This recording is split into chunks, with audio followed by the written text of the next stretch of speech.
Thank you all. I'm delighted to welcome you all to our showroom. We have an amazing panel for you today. I will start with Claire. Claire German, who most of you probably know. She's the CEO of Chelsea Harbour Design Centre. I believe, being in so many design centres across the world, that Claire is leading the way with Chelsea Harbour, with all her initiatives. But prior to being in Chelsea Harbour, she was the publishing director for House and Gardens and also on the board of Condé Nast. Did I get that right, Claire? Welcome, Claire. Thank you. And then Katharine, ladies first, Gianluca. So Katharine and I met, I believe, about 21 years ago when we both had showrooms on Walton Street prior to us moving here. And we started quite small. Katharine had the apartment upstairs, and I remember it was so elegant, but really teeny, just like ours was. But now today, Katharine has this beautiful design studio in the heart of Chelsea with about 50 staff members supporting her. She designs everything from castles to villas to apartments to yachts to country houses and everything in between with such style and elegance. Welcome, Katharine. And then Gianluca, for those of you who don't know Gianluca, he's the style editor of World of Interiors, a very popular magazine with all of us, I think. He was also one of the instigators of Cabana magazine, which I'm also totally dedicated to. Amongst other things, he is advisory to Ralph Lauren, Dior Home, Tod's, Polyform, Janori 1735. Have I forgotten any of them, Gianluca? And he is also on the board of the National Gallery Museum and Oxford Pitt Rivers Museum. So welcome, Gianluca. So I'm now going to hand over to Claire, who will moderate our panel for us today. Thank you so much, Bernie. And what a treat to be able to moderate such a distinguished panel. So I couldn't be happier. And thank you all for coming and joining for the Design Destination London event. And it's so wonderful to see so many of you here. So without further ado, it's a huge allure for everyone to be even considered to be published in a UK magazine. So I think it's such an interesting topic. It's going to be very insightful, and the golden nuggets that you will be learning from Gianluca and Katharine are really priceless. So let's get going. How do we stand out when you sort of send things through? How does it wink at the editors, and what's that process? So that's what we'll be kind of discussing. So let's ask the panel, all of you first of all, is there a difference how audiences absorb content in the UK versus the US? Or is it quite the same? Well, working for a publication, it's we try to inspire people. I know it's a very big word and it's almost like a cliche, but what we try to fill our pages with is beauty, originality, authenticity. Especially at the World of Interiors, we celebrate workmanship, craftsmanship. So every project that has, I've just come back from Paris, that je ne sais pas quoi, and that gives a little flair, a little allure to an apartment or to a house or to a studio or a workroom, can be a different combination of colors. Can be the combination of patterns and prints together that we terribly love at the magazine. It's very much like we want to give the audience what they haven't seen before. So it is a big thing because every month is a struggle. It's a beautiful struggle to see. We've seen that before. We've done that before. We did it a year ago, 2 years ago. And that really from all the projects that we receive from interior designers, architects, photographers, owners, people like Bernie, also people who actually, brands who produce for fabrics and rugs and whatever for houses. We receive so much of that, and our screening process is very much like, have we seen this before? Is this going to be something that people are going to wow when they open the pages? Will this inspire for a project for another? This is actually the basic of where we start from, in a very, very large in sensu latus. And there's no geographical difference between the audiences. It's just a sort of a generic desire for you to present the best, whether it's digital or print. So I've been going 21 years, and I still find it incredibly hard to get into a magazine. A lot of my friends say, gosh, you're everywhere, and I think that's because I've got a really good PR company. But it is still incredibly hard to get in, and there are so many requirements. And without answering too many of Claire's questions up front, I find, for example, the Middle East so different to France or England or America. They all want different things. For me, the America is far easier. Middle East, so easy, because they don't have a lot of content and they want it, and they love global people. Yes. France, I was in AD France this year, and I was absolutely like jumping for joy and drinking champagne, because it is hard. Mm-hmm. And yes, they all want different things, and they all have different requirements. And one of my questions, hope I'm not going ahead of the game here. You are, but that's fine. Sorry. It's fine. For the first time ever, I'm doing a project whereby I've actually designed the house for the publication, which is peculiar, right? Who would ever do that? I know you're probably thinking that's mad. Admittedly, you know what? There are many designers who do that. Really? Yes, That's they have the in first mind time. to have sometimes we get the call. Sorry. No, but I think it's Sometimes you get important. a call from a designer and say, Gianluca, I'm just starting to work on a project that is very you, and every single corner or wall or column, whatever, is actually puts a lot of pressure on us. I say, oh my God, what if in a year time when it's ready, it's going to be not right? But there are people who do. Wow. No, it's knowing the DNA of the magazine and then sort of playing Cupid with that to know that actually that's something that with the world of interiors you would know whether that's going to sort of fit the criteria. And we'll discuss what criteria that is in a minute. But firstly, okay, well, let's work out why getting published in the press is so important, or maybe it isn't. What are the benefits for the projects appearing in the pages of, especially in the UK market?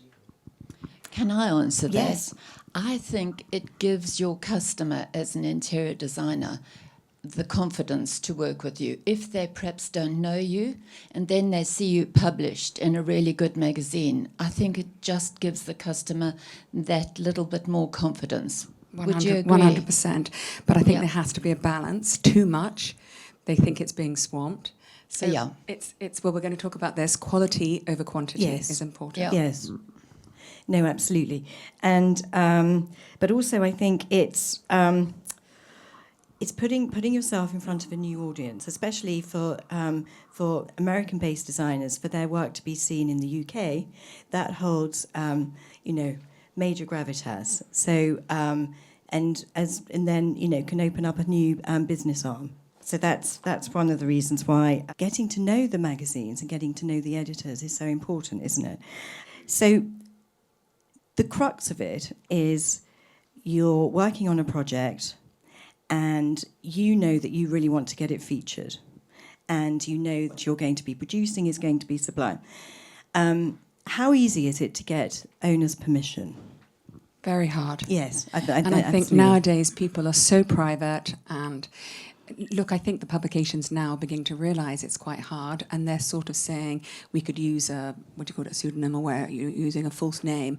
Look, if you have a client that wants to be out there, luckily with this project that we're doing in Dubai, but most 90%, A, I'm not allowed to photograph them, and B, they just don't want to be seen in the public eye. Classic request that we have when we have, let's say, a sensitive home full of art and antiques, or I don't know, probably the husbands have been dealing with I don't know, dirty things, dirty in a very Italian way. So it means not to the sun, to the light. It's that very much coffee? like they said. We're happy to be in the paper. We're happy to be on print, but they wouldn't like to be online. For example, for the World of Interiors online and on our social channels, we publish some of the houses that we feature in the magazines. But a lot of people prefer just to be on the magazine, on the paper, not online, because online, of course, all the Google research and everything else gets a bit too wide.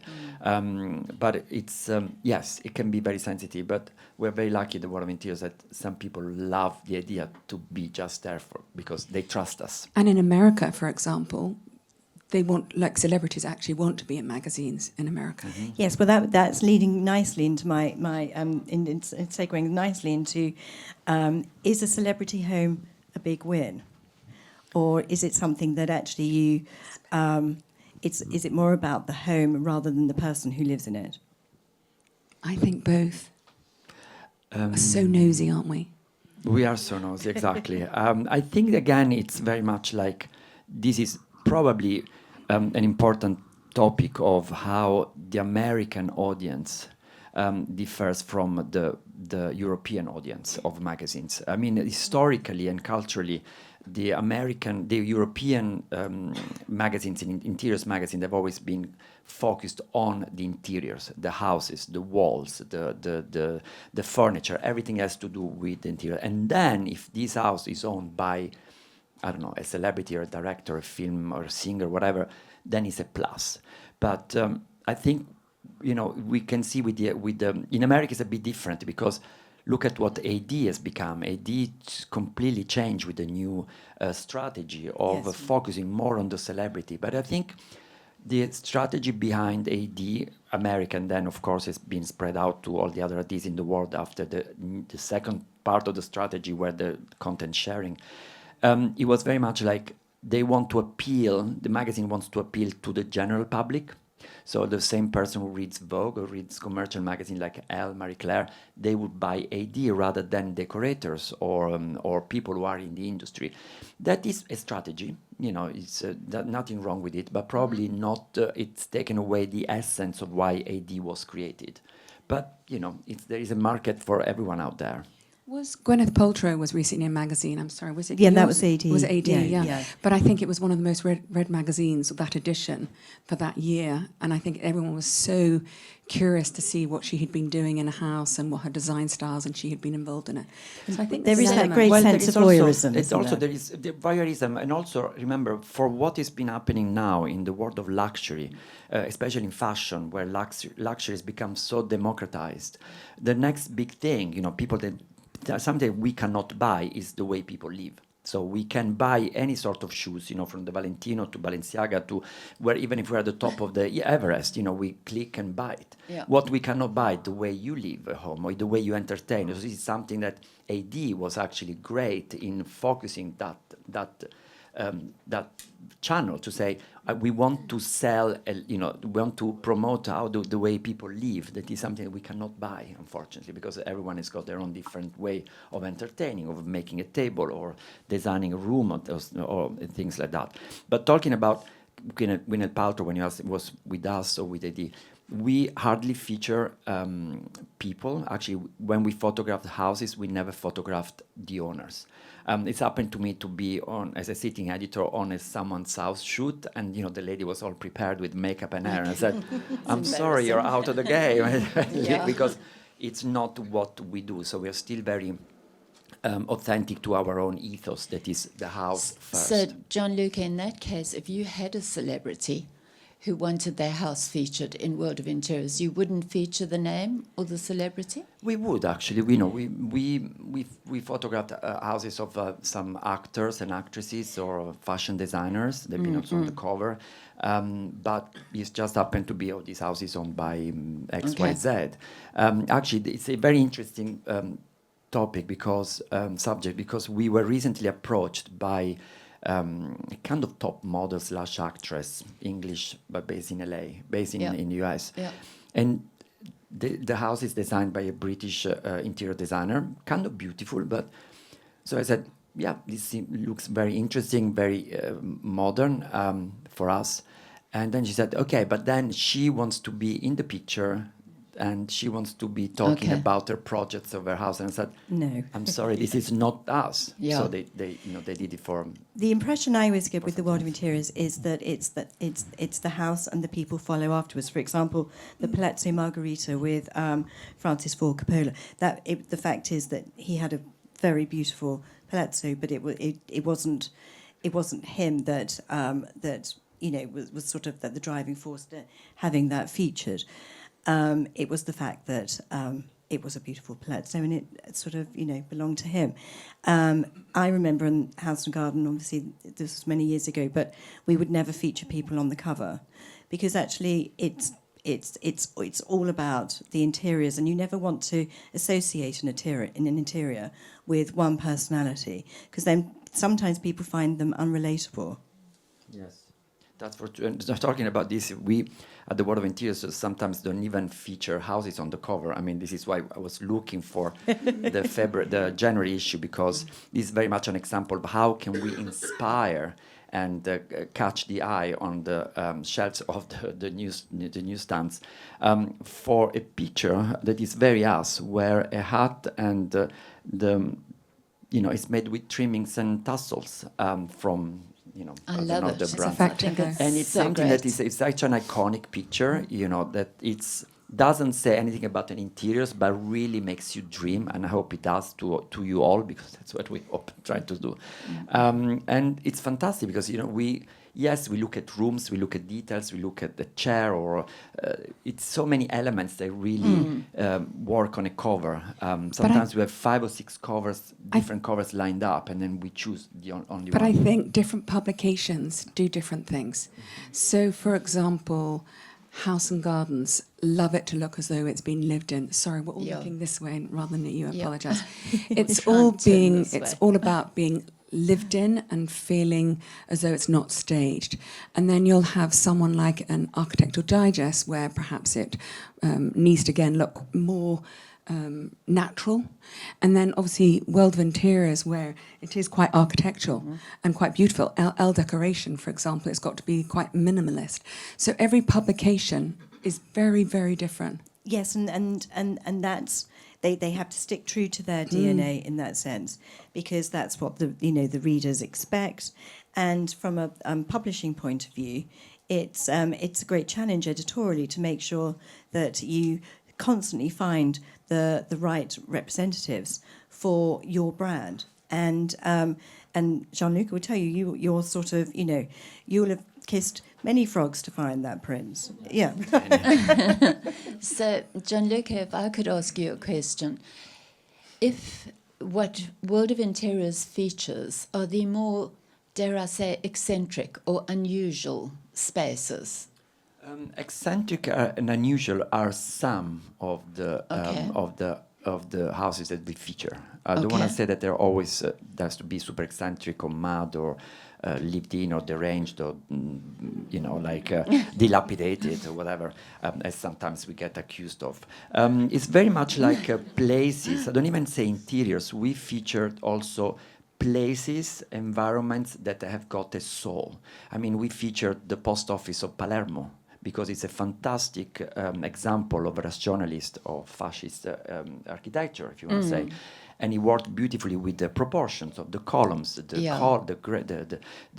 windows, the lamps used. That is an inspiration from anyone who has got a beautiful space in New York or a big house in Gotham City, to inspire them for the combination of colors, the proportions. We featured the shack, like a shack on a big sewer. But quite eccentric. Eccentric in a unusual. way that unusual. So if that's somebody the word, does yes. a really beautiful interior, like you see in Veranda magazine or those sort of magazines, is that not going to stand a chance with World of Interiors? Is that not the sort of thing you would look for? There is something that we cannot even explain when a new project, especially new projects, have been just finished and sent to us. It can be even the most, don't get me wrong, bland house in a way that it's got just one color palette, but with the right furniture, with the right Mix. texture, the right mix that makes it. While we don't normally like bland houses, but because it's so perfect in that. And you know when you see it. And I Yeah. know what it is here. I don't even know how to explain. You know, Yeah. there is not a criteria that one has to be red and blue, second has to be, I don't know. It's very much like if it's there, and it's so beautiful. Can I ask a question? How many of you here have your own businesses or are interior designers? So a lot of you, right? And isn't it frustrating? Sorry, this is not personal. Isn't it frustrating that you can't get into magazines, right?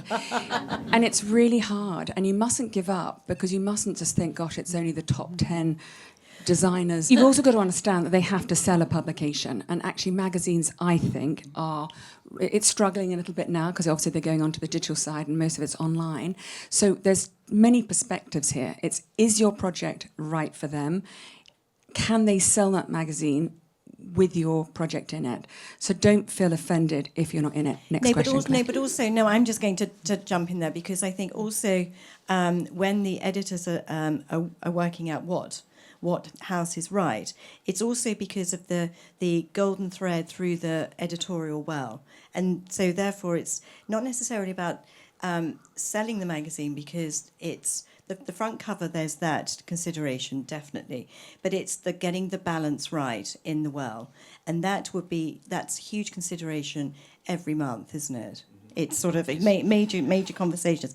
Now, I'm going to ask whether it helps interior design practices to win awards, create that standout. Or if you're part of, lucky to be part of a top 100 list or something.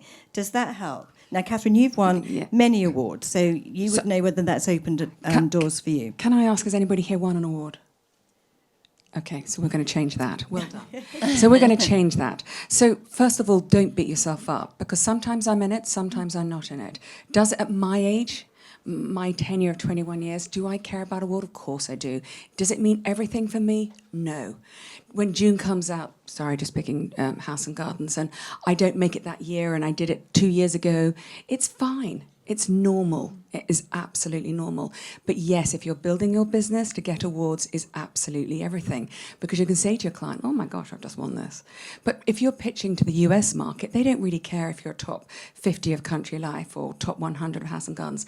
It's not the be-all and the end-all. But I do think It is for that if Bernie. you top AD Yes. 100, I think for our world, that's like winning an Oscar. Yes. Am I right? In America.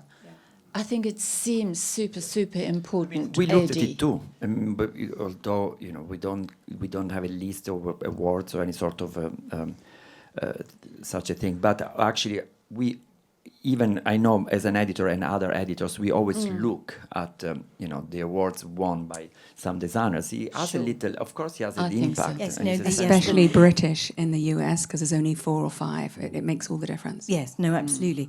So, Gianluca, what makes the perfect pitch? So, the designers here today, they haven't won awards, but if they sent you things to getting across your desk, what would you like to see? How it's presented? Sort of how important is imagery? Imagery is important up to a certain point for us. Sometimes I get sent pictures beautifully lit and perfectly styled by designers, and I said, can you just go back and take pictures with your iPhone with the natural light? Because the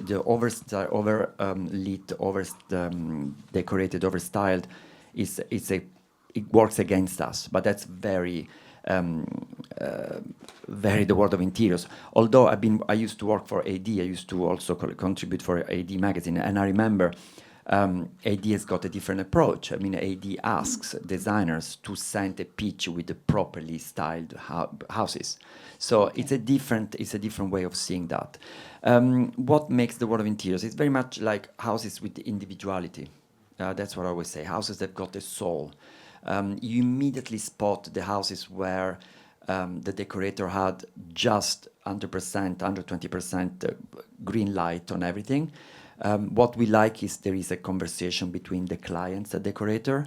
I think it's so important to have a personal element in it, that even if it's just a little detail here and there, it makes it. And as I said, sometimes we don't know why, but it just comes out in the pictures, So even Katharine- from an iPhone picture. So, Katharine, when you can and you get permission to get your work published, do you? Every interior designer will have their own personal shots, but do you then just take some iPhone pictures, obviously make sure it's finished and everything before sending it in, because you know that the magazines will reshoot it anyway in their They don't their always language. reshoot Okay. it. So Okay. quite recently, I think budgets they haven't. So there's one thing you need to know about me. My least favourite job of being an interior designer is taking photographs and being in a photo shoot. I absolutely loathe it, a bit like Bernie here.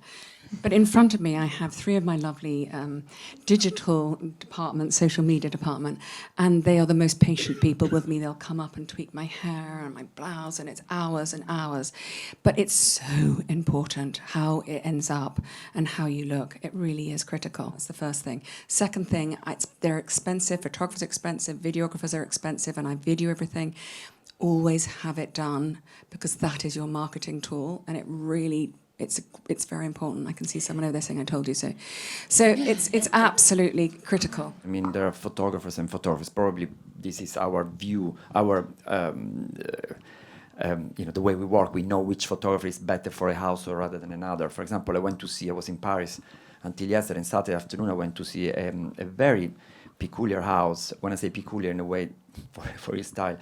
In Le Valois, so it's just outside in the banlieue of Paris. And the picture that they sent me before by Jérôme Galland, who is a great French photographer, with all the lights on, all these tiles shiny, I just said, I think there is something there, but I really would love to see it by myself. So they must have spent a lot of money in using Jérôme Galland, who is a great French photographer, Paris-based. While I went there on Saturday, and I was so much happier to ask to put all the lights off and photograph it with my iPhone, because the atmosphere of all these Moroccan tiles and all this handicrafted work, fret work, all handmade, was much nicer. It adds that kind of warmth atmosphere that is actually the house as it is. I also think, though, when you're doing your photographs, it's really important that you think of Instagram, obviously being portrait, and do get lots of different shots, because you've probably seen a lot of people where they're going, "Gosh, I haven't seen that shot. Is that a new project?" So you're sort of deceiving the public, really. But it's really important to have lots of different looks and feels, angles from different photographs, because the press may not be interested in it, but certainly you can use it from a digital But I'm marketing. assuming you've got to be careful about if you want it published, you don't put it over Instagram. 100%. You keep that back, and because the magazines won't publish anything that's been seen anywhere else. So, Katharine, I'm going to ask you this: what makes good content to put forward? And so, how do you build the narrative and the story of why this is a great house to feature? I think it's about pitching which magazine you want to go for, first of all. And you'll know from the style. Most interior designers have one style. I try to be very different in my styles. So, for example, if it's something very classical, which unfortunately I've not been able to publish hardly any of those things, it really would have been great for Interiors ID or not even a Country Life, perhaps even a House and Gardens. And do you think is it the full house, or can you actually then pitch vignettes, whether it's an amazing study or a hall or a kitchen? 100%. Yes, because and also that's very good online, isn't it? And a silly example, online coverage. Country Life were doing a piece on Jack Russells. I mean, I just live and breathe Jack Russells, right? And it's things like that. I know it's nothing to do with interiors, but it's to do with you personally. So there's loads of different angles, and I think it's really important to speak to all the press, have your list of 12, and then just say, what are you doing this quarter? Or what? And be advanced, because they're already doing Christmas. No, but that's sort of, if the project's very personal to you, and you have a wonderful story about that goes with it. Katharine, with Forter Castle, where you sort of rescued it, and it was a family home, wasn't it? That's amazing, and then people really buy into that narrative as well, because they want to be part of that story. Do you want to tell us a little bit about that? It'd be great for World of Interiors, actually. So this is My email. I do now. So, and actually it's dripped head to toe in De La Cogne, which is really beautiful. All the walls. So I'll quickly tell you about it. It was built in 1561, and it was destroyed and burnt down 100 years later, and it laid a ruin for 300 years. And my father drove past it, fell in love with it, and rebuilt it. I mean, it really is a great labour of love. The only problem is, in those days, they didn't wash, so there were no bathrooms, so somehow we had to try to put in bathrooms. But we have, because it's so cold up there, and central heating is so expensive nowadays. In fact, if I told you how much it would cost, you would die. But I then covered it, all the walls, I cladded with beautiful De La Cogne fabric, and it just adds that warmth. I put a trim around all the edges. I had a lovely lady lie on her back for 6 weeks and designed a beautiful ceiling. So we wanted to be original in our thinking, but we wanted to have modern comforts. The problem with that house was it was my first project I ever designed. The man who owned it was left-handed, and he was a swordsman. So the staircase was back to front. And of course, when I went to install everything, I had to cut everything in half and glue it together, or clamp it together, because it was done back to front. But it has featured in more magazines than I could possibly do any of my other own interiors, because I could do a rolled-top bathroom, or a Drummond's beautiful old shower, or the ceiling, or the beautiful fabric on the wall. It has so many different And the full things you kind can of talk about it. restoration. And the restoration Sorry. of it. So, Gianluca, Can I go back to yeah. go back to the question you actually the previous question? It was all about, like a kitchen, a room can be a study. Yes. For example, sometimes we receive projects that where the kitchen or the bathroom, as we call it, is the hero shot. Means that there is something so special about that study or the kitchen or the main bathroom or the master bedroom that actually creates the whole of the story around it. And then yes, we like to promote them in a way that is even you just need one interesting room in your And house, that opens the really doors. Gianluca, am I not correct that it's for all the lovely clients that don't get featured, it's not because their projects are no good, it's the right thing at the right time, because you may have one page left, or you may want to mix a particular project with a different look. Yeah, we like to mix projects. I mean, that doesn't mean that, for example, this Mongiardino-esque decorated boat sits very well with a very sleek house in New York. Actually, it's a perfect contrast. So it's what we try to achieve with the World of Interiors, what I tell everyone, is the surprising effect. So from the magazine, differently probably from other magazines, there is not a specific look that we are recognized for. We want to, as I said, we want to feature places and houses with soul, places where decorators and clients can dare. We were talking about, the old swans, all these Fifth Avenue princesses of a time. They were daring, with all the best interior designers, the Nan Kempner, the Marella Agnellis. Those are the women who really put so much energy in those houses, together with the decorators, hand in hand. They were not scared. European? Would you take European? We take projects from You're everywhere in the worldwide. world. Yeah. I mean, a house in Japan, a cinema in as we did, a theater in the Czech Republic. I don't know, a houseboat in Naples, as we said, a houseboat in New York, as the ones we featured, as I mentioned before, by Jamie Bush.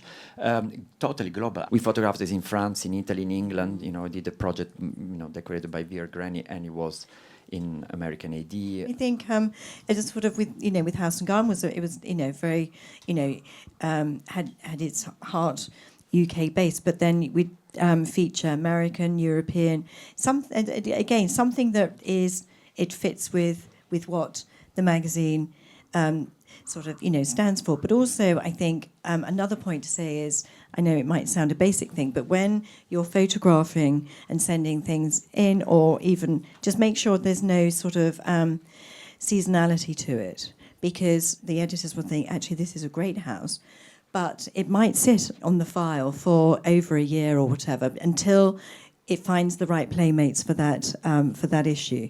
So no one should ever get worried about the timelines can really be quite lengthy because the content has to be perfect for what that issue is trying to deliver. And organised. So, for example, if you're doing a Christmas shoot, you really need to be doing that in May so that it gets in for the Christmas shoot. Or if you're doing Valentine's, you really should be doing that in September. It's just about being organised in what you're doing. Yeah, for example, this is never applies to us. We photograph the houses seasonal, they are. yes, We're not yeah. seasonal at all.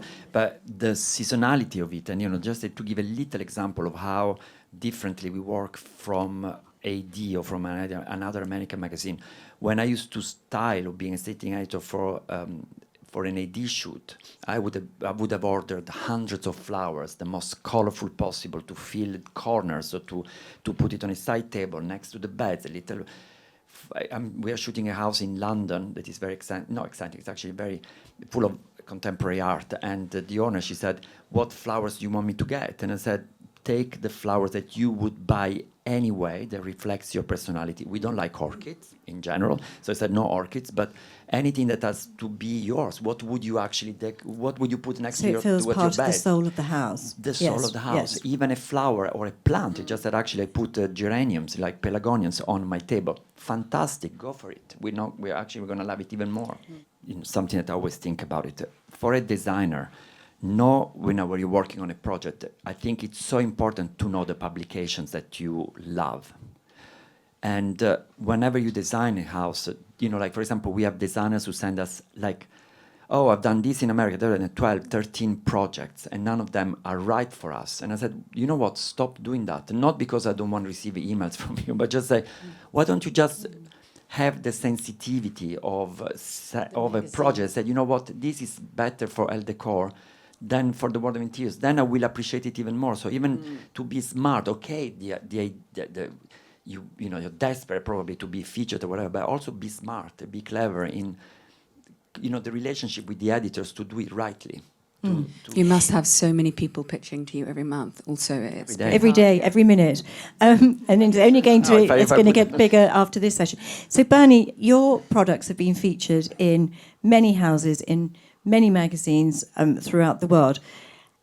Can you immediately see the sort of the effect of that? When on publication date, and not only is it the sort of halo effect of being associated with that project and with that magazine, but also in terms of business sales performance. Very often we can, but if a client, for example, orders a plain cream sheer, and this is featured in the magazine, nobody's going to notice because it's a plain cream hanging.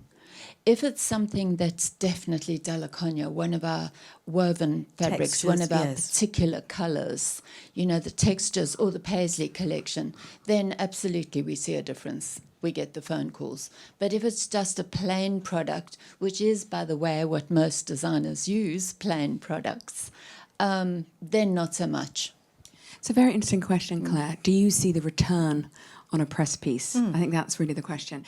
And funny enough, I have a couple of rental properties, and my husband, who's in charge of renting it, was saying, "Gosh, the market's really down next year. We haven't got that many rentals." And then we had an amazing piece in one of our properties in the Lake District, and it was a 7-page piece, and not necessarily a very fancy publication, but we got 12 inquiries that all converted from that. So that's a prime example of where. Well, and also then it's having the strategy post publication, isn't it? To be able to really promote that not only to your clients and everything, but also to your audiences on social media and everything else. In fact, I know exactly your cottage in the Lake District, isn't it? Yes. See, now I spotted it. It was a nice piece, and it was Christmas. Yeah, done months ago. No, and it's beautiful. So it is sort of managing your expectations about media coverage, isn't it?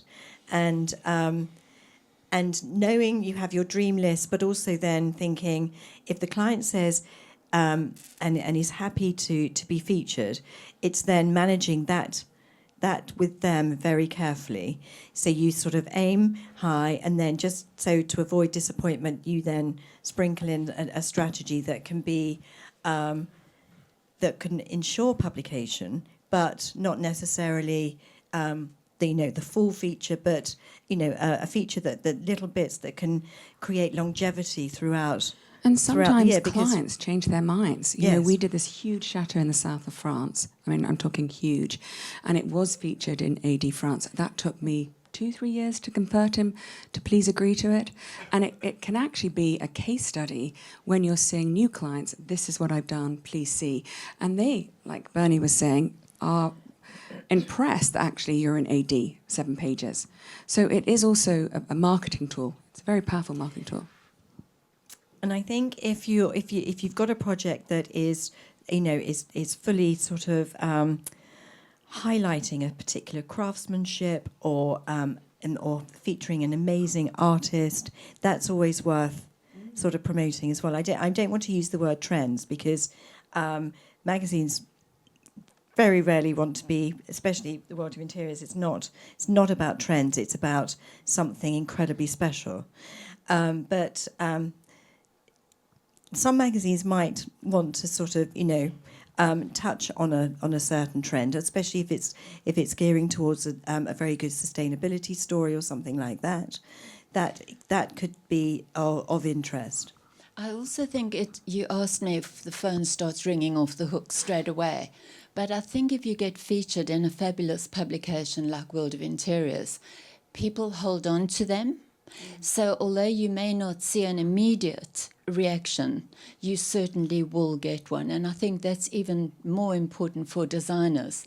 You might expect clients to be calling you straight away, but it's very unlikely to happen in my experience. It takes a little while, but it doesn't matter because they've seen your project and they're going to come back to you. And also it's people talking about the projects and have you seen this, have you seen that? And every month there's always a discussion about what projects are being featured in magazines. And they're very, very, very powerful mediums, not only in print but also digitally. A lot of interior designers will finish a project, photograph it, and then they can't use it on social media for maybe a year or two, waiting and hoping. That's where I think a lot of challenges happen. We always say, happen. the other day I said to someone who's been emailing me every single day saying, when is the house coming out, when is the house coming out? And I said, we don't have the right issue yet. If your project is time sensitive because the owner wants to sell it, because there is someone gave you free tiles or whatever for the publication, then we're very happy to give it back to you and give it to someone else. Sure. So either you play the game or you don't. I'm sorry to say, but not with any arrogance. It's just a matter of when they're going to come out. Yeah. But I have heard that as a problem. Oh, I mean, every day I can show you, even now, some emails, because I know that don't, someone, actually, by checking the time, I saw an email from someone, exactly. So I said, okay, now I have to deal in the while I'm in the taxi. No, people get very impatient. I remember that well. It's such an important topic that, and I think we've done a really good job exploring it. I think it's left for me to say huge thank you to Bernie for organising this talk and actually sitting and christening her newly expanded space here, which we're all very excited about. And obviously, huge thanks for your insight and your expertise, Katharine and Gianluca. It's been amazing, and thank you for listening. Thank you.